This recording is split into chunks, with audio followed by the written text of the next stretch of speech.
great Biafrans, lovers of freedom all over the world. You are welcome back.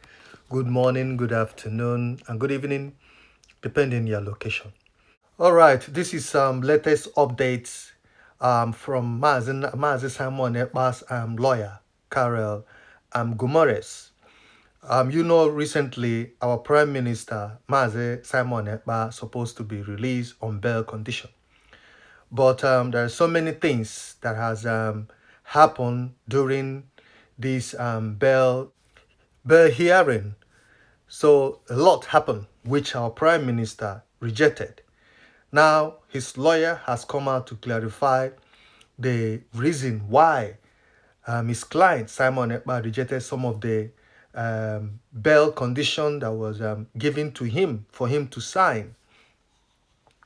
So Simon Ekpa currently detained in a Finnish correctional facilities. He formally applied for bail through his lawyer, Karel Gumores, but he rejected the court's bail conditions, deeming them impossible, and potentially dangerous traps out of the 10 bail conditions presented by the Pinjamin District Court.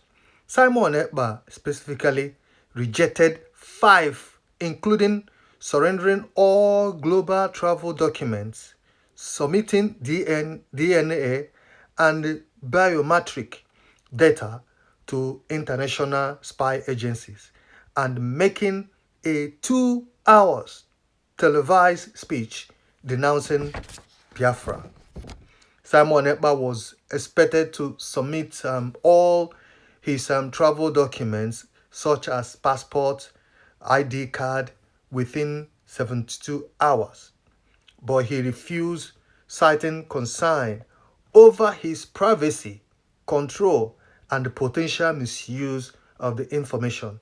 One condition required him to issue a live public apology, aired simultaneously in 10 countries, including Nigeria, the United States, the United Kingdom, Israel, and other countries.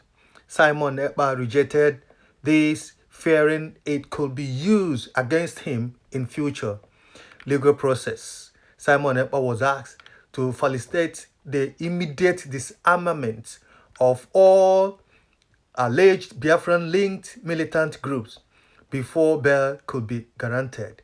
He refused, suggesting it implied guilty or a leadership role in armed operation.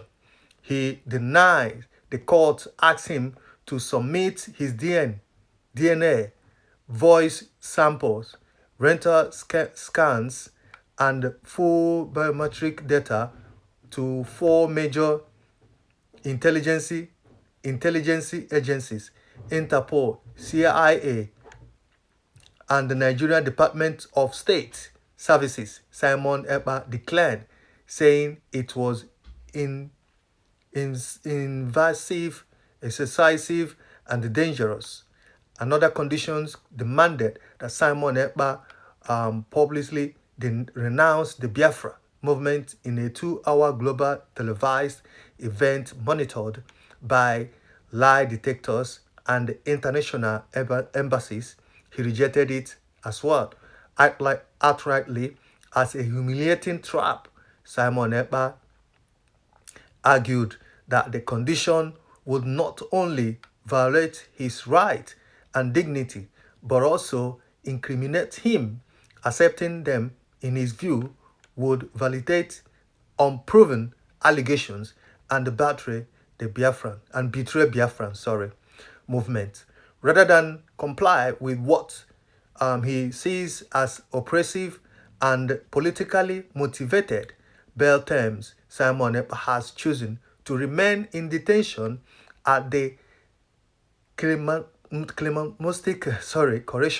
facilities while awaiting his final judgment later in July 2025. The district court has scheduled the final judgment and proceedings.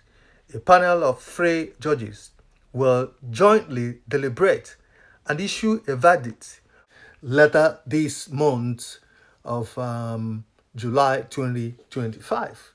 So this is what we are hearing at this moment in time through his lawyer, who reacted to the recent bail condition that was given to our prime minister by the court. You see some of the conditions that they listed here. Out of 10 conditions, Simon Ekpa rejected about 5 of them, and the other ones they are still studying it and looking at it, because some of the conditions that was given to him by the court is very, very, like, according to him, is very, very dangerous, and also a trap. Out of the 10 bail condition presented by the Jamin District Court, Simon Ekpa specifically rejected 5, including surrendering all global travel documents, submitting DNA and biometric data for international spy agencies, and making a 2 hours televised denouncing Biafra, which is not possible. Simon Ekpa was expected to submit all his travel documents such as passport, ID within 72 hours. He refused all that, citing concern over his privacy, which is right, and control and potential misuse of any information.